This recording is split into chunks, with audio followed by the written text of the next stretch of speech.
The number line goes from 10 to the 8th to 10 to the, the number line goes from 10 to the negative 8th to 10 to the negative 7, and is divided into equal intervals.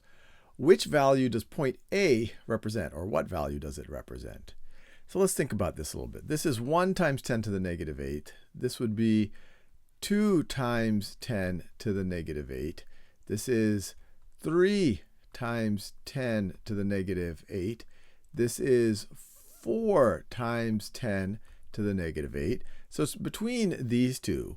So one way to think about it is if this right over here, this is 3 times 10 to the negative 8 right over here.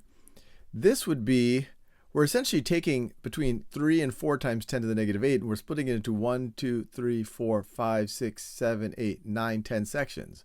So this one would be 3.1 times 10 to the negative 8.